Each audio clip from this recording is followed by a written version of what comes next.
So hello everyone, आज हम बात करने जा रहे हैं पेंशन स्कीम की। आपको पता है कि रिसेंटली बहुत सारे स्टेट ऐसे हैं जिन्होंने ओल्ड पेंशन स्कीम को बहाल करने के लिए डिसीजन दे दिया है या फिर वो उस प्रोसेस को आगे आने वाले सालों में करना चाह रहे हैं। उन्होंने ऐसा पर्टिकुलर स्टेटमेंट दिया है। अगर हम बात करें हिमाचल की, हम बात करें राजस्थान की और अदर भी स्टेट है जो कह रहे हैं कि ओल्ड पेंशन स्कीम ही लागू होना चाहिए, और बहुत सारे ऐसे गवर्नमेंट ऑफिशियल भी है जिनका अपना एक यहां पे पॉइंट ऑफ व्यू है कि ओल्ड पेंशन स्कीम बेटर थी न्यू पेंशन स्कीम से। तो आज हम देखेंगे ओल्ड पेंशन स्कीम में कौन से प्रोविजन है और आपके न्यू पेंशन स्कीम में कौन से प्रोविजन है और यहां पे इशू है क्या। देखिए, रिसेंट में अगर मैं बताऊं तो गवर्नमेंट ने भी एक डिसीजन लिया है। अगर मैं सेंट्रल गवर्नमेंट की बात करूं, उन्होंने बोला है कि आपके कुछ select group of central government employees, उनको एक ऑप्शन मिला है कि उनको वो चूज कर सकते हैं ओल्ड पेंशन स्कीम को। ठीक है, और इसकी एलिजिबिलिटी की बात करूं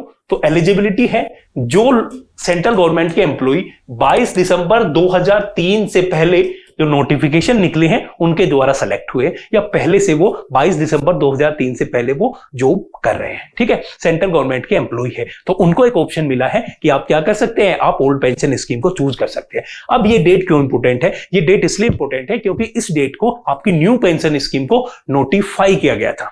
ठीक है, नोटिफाई किया गया था, उसके बाद वो जनवरी 2004 में वो एनफोर्स्ड हो गई थी, बट नोटिफाई किया गया था 22 दिसंबर को। तो ये एक ऑप्शन दिया है सेंट्रल गवर्नमेंट ने, और इससे आपको दिख रहा है कि यहां पर जो एक कंसेंसस बिल्ड हो रही है धीरे धीरे, और जो गवर्नमेंट एम्प्लॉय भी है उनका भी ये मानना है कि हमें ओल्ड पेंशन स्कीम में जाना चाहिए। बट एक बहुत मेजर इशू है, वो इशू क्यों है वो अब हम जानेंगे कि क्यों ओल्ड पेंशन स्कीम की तरफ बहुत सारे लोगों का आपने प्रोटेस्ट भी देखा होगा। रिसेंट में गवर्नमेंट एम्प्लॉयज का भी प्रोटेस्ट रहा है कि ओल्ड पेंशन स्कीम बेटर थी, या कुछ लोग न्यू पेंशन स्कीम को बेटर बोलते हैं। कहां पे क्या इशू है, तो सबसे पहले हम देख लेते हैं आपकी ओल्ड पेंशन स्कीम और उसके फीचर्स। तो अगर मैं ओल्ड पेंशन स्कीम की बात करूं, मैं सबसे पहले आपको बता दूं कि एक लाइफ लॉन्ग इनकम थी। पोस्ट रिटायरमेंट आपको एक ऐसा बेनिफिट मिलेगा जिसमें कहीं पे कोई कंफ्यूजन नहीं था, सैलरी टाइप ही आपको मिलता रहेगा। बट जो आपने लास्ट सैलरी ली, मान लिया आप रिटायर हो रहे हैं लास्ट मंथ पे आपका सैलरी था 50,000, तो यहां पर ओल्ड पेंशन स्कीम में उस 50,000 का आपको हाफ मिलेगा। आप लास्ट मंथ रिटायर हुए और आपका जो सैलरी था वो 50,000 था, तो आपको फिर रिटायरमेंट के बाद में 25,000 लाइफ लॉन्ग इनकम मिलेगा। ठीक है, पहली चीज इसकी, तो इससे क्या है, यहां पे एक सिक्योरिटी है। ठीक है, दूसरी चीज इसकी क्या है, यहां पर 25% तो ठीक है, आपको हाफ 50% आपको हाफ मिल गया। अब क्या है, एक और बेनिफिट आपको मिलेगा कि डियरेंस रिलीफ आपको मिलता रहेगा साल में 2 बार। डियरेंस रिलीफ में क्या होता है कि वो सैलरी के कुछ परसेंटेज बेसिस पे वो देखते हैं कि जैसे इन्फ्लेशन बढ़ रहा है, जैसे महंगाई बढ़ रही है, उसी के बेसिस पे आपका इंक्रीमेंट भी होना चाहिए। तो आपका वो सैलरी भी क्या होगा, वो पेंशन भी क्या होगा, वो इंक्रीज होगा। तो ये भी एक वहां पे परमानेंट प्रॉफिट था। ठीक है, तीसरी चीज क्या है कि आपको पता है कि पे आउट फिक्स है, और आपका जो सैलरी से डिडक्शन है वो नहीं होता था। सैलरी से कोई भी डिडक्शन नहीं होता था ओल्ड पेंशन स्कीम में। ठीक है, और एक और बात इसमें कि यहां पर एक प्रोविजन था, आपको यहां पे अगर दिख रहा हो तो यहां पे आपका एक प्रोविजन था जनरल प्रोविडेंट फंड। ठीक है, तो एक ये भी प्रोविजन था जनरल प्रोविडेंट फंड का। न्यू पेंशन स्कीम में ये भी एक पर्टिकुलर प्रोविजन नहीं है। तो यहां पे हमने देखा एक life long post retirement benefit है, परमानेंट बेनिफिट है। आपके सैलरी का 50% जो है आपको लास्ट सैलरी जो भी आपने ली है, जिस मंथ आप रिटायर हुए हैं उसके बाद से आपको मिलता रहेगा। परमानेंट है, सैलरी से कोई डिडक्शन नहीं होगा। तो आप देख सकते हैं कि ये स्कीम क्या है, ये स्कीम एक तरीके से एक परमानेंट इनकम सिक्योर कर रही है। तो यहाँ पे कोई कंफ्यूजन नहीं था, इसीलिए बहुत सारे एम्प्लॉय चाहते हैं कि हम ओल्ड पेंशन स्कीम में जाए। बट अब न्यू पेंशन स्कीम 2004 से जो लागू की, उसके प्रोविजन अगर आप देखें तो वहां पे इशू क्या है। देखिए, न्यू पेंशन स्कीम को जब लागू किया गया तो इसका बेसिस क्या था, इसको लाया गया कि आप सिर्फ गवर्नमेंट एम्प्लॉय को तो बेनिफिट दे रहे हैं, बट इंडिया में कितने परसेंट जो पॉपुलेशन का पार्ट है वो गवर्नमेंट एम्प्लॉय है। बाकी सारे जो अनऑर्गेनाइज सेक्टर में लोग हैं वो तो उनको कोई सोशल सिक्योरिटी नहीं है। तो ये स्कीम उस चीज को भी टैकल करती है। तो अगर आप एलिजिबिलिटी की यहां पे देखें तो यहां पे ऑल सिटीजन ऑफ इंडिया, ठीक है, इंक्लूडिंग गवर्नमेंट एम्प्लॉइज, 18 से 70 के बीच में एनआरआई भी सब लोग इसको ज्वाइन कर सकते हैं। पहली चीज न्यू पेंशन स्कीम की जो 2004 में स्टार्ट हुई थी। ठीक है, दूसरी क्या, ये आर्म फोर्सेज पे जो आपकी आर्म फोर्सेज होती है, आर्म फोर्सेज पे ये लागू नहीं होती। ये पार्टिसिपेटरी स्कीम है।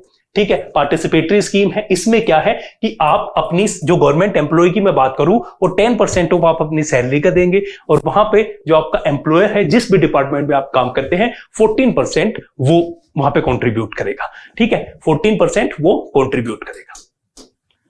और यहां पर प्राइवेट इंडिविजुअल भी जो प्राइवेट सेक्टर में काम करते हैं, वो भी मैंने आपको बताया कि ओल्ड सिटीजन ऑफ इंडिया के लिए ओपन है ये। रिटायरमेंट के बाद में आपको जो टोटल अमाउंट तब तक होगा आपका, उसका 60% में आप विड्रॉ कर सकते हैं। तो ये पर्टिकुलर प्रोविजन थे। तो यहां पे आपको दिख गया कि कोई भी आपका, एक तो सैलरी से डिडक्शन हो रहा है, दूसरा आपकी कोई भी परमानेंसी नहीं है, कोई भी श्योरिटी नहीं है। उसी वजह से बहुत सारे लोगों को यहाँ पे कंफ्यूजन हुआ। बहुत सारे जो गवर्नमेंट एम्प्लॉइज हैं वो चाहते हैं कि ओल्ड पेंशन स्कीम में आ जाए। देखिए यहां पर दोनों चीजें हैं। एक तो हम देख रहे हैं कि एक सेक्शन ऑफ सोसाइटी है गवर्नमेंट एम्प्लॉइज, उनके वेलफेयर की बात है, जाहिर सी बात है ये होना चाहिए। दूसरी तरफ क्या है, न्यू पेंशन स्कीम के बेनिफिट्स क्या है, क्योंकि ये पूरा जितना मासेज है आपके इंडिया में 90 to 95% लोग अनऑर्गेनाइज सेक्टर में काम करते हैं, उनके वेलफेयर को कैटर करती है, इसलिए ये ज्यादा बेनिफिशियल है उस रेस्पेक्ट में। बट अगर हम बात करें सेंट्रल गवर्नमेंट एम्प्लॉइज की, उनके अपने कंसर्न है, तो वो भी गवर्नमेंट अब रियलाइज कर रही है और धीरे धीरे वो कुछ मॉडिफिकेशन लेके आ रहे हैं। और इसमें अगर हम वे फॉरवर्ड की भी बात करें